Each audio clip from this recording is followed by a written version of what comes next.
Welcome back to the Global Gaming Network Power Rankings. We're going to tackle Counter-Strike once again. My question is, still, can anybody beat Team Vitality? They are absolutely unstoppable. It's been an insane year for them so far, but are Falcons going to be the ones to take them down? And Falcons are going to force us to 3. They survived Train. They've got the win this time, and perhaps they've got the wind in their sails. Will they finally put an end to the streak of Vitality? Today, I am joined with Davis Tadlock, who is our expert for Counter-Strike. How are we doing today, Davis? Doing really good. Exciting time. We have the major in full swing. Stage 3 about to start. So really exciting for Counter-Strike and happy to be here to rank some of these teams. Awesome. And you're exactly right. This is going to be a list specifically based on the Stage 3 of the Austin Major. So based on who's left, this is what we've got left in the tournament. So in the #1 spot with a perfect score, it's going to be Vitality, a score of 100 points. These guys have defeated literally everyone. They have been taken to Game 5 a few times, had a few scares, but they clutch up every single time. ZywOo might just be the GOAT. We've also got Apex, who his leadership has been absolutely insane for this squad. Mezzi has been popping off as well. I feel like he's playing even better. It feels like this team is unstoppable. What is making them so unstoppable, Davis? Well, I was going to let you keep going right there when you were naming the players, because that's what it is. It's all 5 players, and they can just step up at any time, and they've all been making plays. I mean, they haven't lost since January, so the team's absolutely insane. But for me, the real difference that I see between them and a lot of these other teams is Apex. And he brings a lot of energy to the team. He's a great IGL, that's no question, and he lifts the team. But really, he's been playing tremendous. Like, I mean, he's been getting his own, like, he's been frying pretty good, and you just don't really see that from a lot of IGLs around the scene, to be honest with you. And I think that's one thing that's really led to a lot of their success. That's a great point. Yeah, not every roster has an IGL that can also frag out with the best of them. His utility score is off the charts as well, often with, I want to say like 98 on HLTV for utility alone. So he's been insane. I have to agree. But let's go ahead and jump into #2 on the list. It's going to be Team Spirit with a score of 81. Now, this team, I think, a bit carried right now by Donk, who is off the charts as far as any specific player. He has the highest HLTV rating on average over his past like 2,000 games, I think, a higher rating than we've ever seen in Counter-Strike. So this kid is absolutely insane. Of course, I've got to shout out Shiro. I think an underrated opper. This guy is insane. Sometimes people criticize him for maybe being a little bit too passive with the op, but I think that his style is very effective, especially when you combine it with Donk. But as far as the rest of the team, they're kind of, I guess, falling a bit behind the pace that is set by Donk. My question for you is, will they be able to compete against the other top teams at the Austin Major? Because typically this team is playing against teams that aren't quite in the top 5. Yeah, 100%. They had a little bit of a weaker schedule so far this year, and they haven't really performed that well either. So initially kind of looking at it, you're like questioning it. But you have to remember, this team won the last major, and they've proved that they can do it with this roster, and Donk is an absolute superstar. And so I think that their ceiling is definitely there, and that's why they deserve this spot. It really all comes down to Chopper, in my opinion, kind of what we were just talking about, being an IGL. Like, it's kind of hard to really arrive in the moment and perform with all the stuff that's expected of you and trying to micromanage everybody and figure out the best way to win the round. So it's really difficult.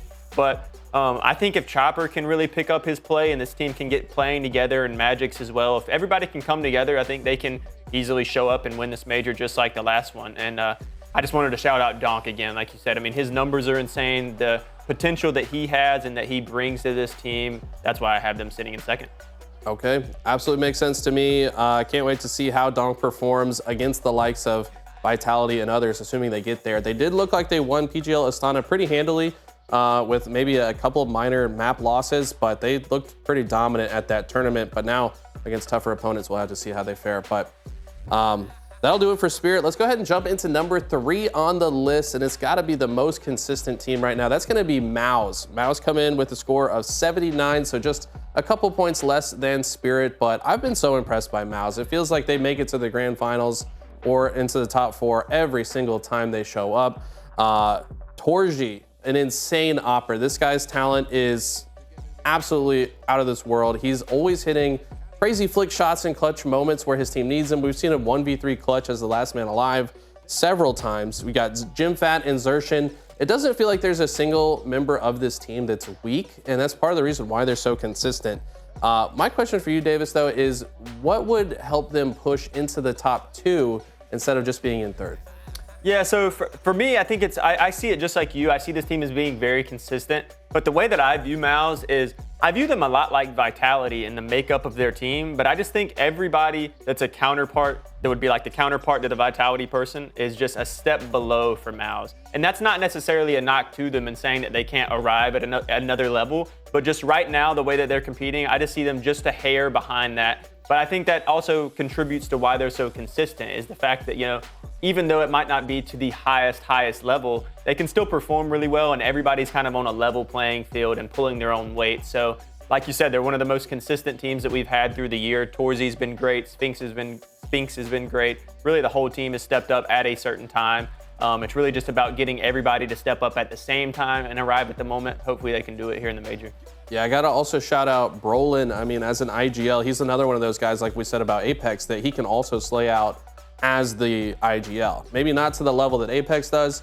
Like you said, maybe a bit below the likes of Vitality, but they've been extremely impressive. And I'm glad you brought up Sphinx. I mean, that guy's been insane. I saw him drop 30 kills against some of the best teams in the world. So yeah, they've been knocking at the door. It feels like it's only a matter of time before they break through and actually win the tournament, because they're putting themselves in position time and time again. So. Yeah. But let's go ahead and jump into number 4 on the list. That is going to be MongolZ. They come in with a score of 68. Now, MongolZ came in our last power ranking in the number 5 spot, but they did just come off a top 4 finish in Dallas. 910 was playing out of his mind, as were Sinso and Mazzino. What I'm looking for, though, is I'm looking for Techno to step up, because I feel like Techno is kind of their X factor. This guy has had some really high highs, but also some really low lows. And it's like, if he starts to step up, do you think that he could potentially be the difference maker for them to break even higher in the standings? I would 100% do. And the main thing is, like you said, at IEM Dallas. I mean, at Dallas, they performed so well. And the thing that I love about this team is how much the crowd loves them. Yeah. I mean, they have absolutely taken... Let's go, MongolZ. Yeah, we're in the finals. They're not even playing, but everybody's chanting their name. And so I think that's a serious thing that they can, take advantage of in these events and get the crowd buff from it. And so I think, they've shown great potential, and they've shown that 910's a tremendous hopper. Sinzu has great talent. And for me, I'm in the same spot. I think Techno's been the one that's kind of letting the team down, per se, in the last few months. I think he's a tremendous player, and I think especially last year he was very good, but this year he's just been a little bit off his normal game. So hopefully he can get back to it. With the crowd buff, though, I think they're dangerous, especially when you play them in a major with a huge crowd and just all the emotions that come into a major game that are there in your mind. I think they could really be a threat to whoever it is. Hopefully it's Vitality that they can, knock on the door of. I know Kepley would be real excited if they beat Vitality and be the ones to break the streak, but that's a tall ask. But yeah, I had the pleasure of being in Dallas. I was there for Halo, but I had to stop by the CS Arena and just watch it live. And yeah, we're watching the finals, Vitality versus MOUZ, and there's tons of people in the crowd chanting for MongolZ because, I don't know, just a big fan. Of course, it's for the memes, but you can tell the crowd really loves this squad. Well, let's round out our 5th place spot. That's going to be Aurora. In addition to the top 5, they have a score of 61, but I think they deserve to be here. Xantares has been having some health issues this year, so he's been kind of hit or miss, but let's not forget, this is the last team to beat Vitality. We're talking about Vitality hasn't been defeated since January. Well, if you'll recall, it was Aurora, back then known as Eternal Fire. Woxic and Wicadia have been really impressive throughout the year. I feel like they definitely are in the spot where they have high highs and low lows, though. But like I said, they've had some health issues and some other issues with their org. Obviously, Eternal Fire just ceased to exist, and now getting picked up by a new org. It feels like maybe things outside of the game are holding them back. What do you see in this roster? Do you think that these guys have the chops to still compete with the likes of Vitality? I'm going to be honest, me personally, I really don't think that they can compete with the likes of Vitality. I think that they are worthy of this 5th spot, but I just don't see them being able to touch Vitality with this current roster. And the reason that I say that is because this roster, the main core 4 has been together since 2022. And so when you think about that, that's a lot of time and a lot of other players that they've had join their squad that they've tried to have elevate them to the top level, and it just hasn't worked. But I think the squad is really good. I think individually the players are really good. Xantares is a tremendous player. Woxic and Wicadia, I think those are the big 3 for them right now that I'm looking at. And then you start to look at Yota and Maher, and you're like, okay, I'm seeing a little bit of inconsistency from them. Maybe we need a new IGL has been, like we talked about, he just really hasn't been performing for them, Maher. And so that's where I see them. I think they're a tremendous team, and I think they are worthy of this 5th spot, but Vitality, I think, is another giant, and I don't think that they can currently touch them. Yeah, if I'm not mistaken, when they did defeat Vitality, that was before Rops had joined the roster. So, and I think Rops is just like, bro, you throw another top 5 player on the team. That's what has led to their now over 30, is it 30 win streak? Over 30 Over now. 30 now. These guys, I mean, that team is just insane. Why they have a perfect score, but it's a great shout out to Rops too. I wanted to shout. I think that's a great shout out. Every team that Rops has been on has been performing and has won major trophies. So great to see just how good he is. Yeah. Speaking of teams that Rops has been on, FaZe now missing his presence, but they've got a new GOAT on the squad, Simple. So FaZe in the mix in the stage 3 of the Austin Major. Do we feel like FaZe has a real shot to make some upsets?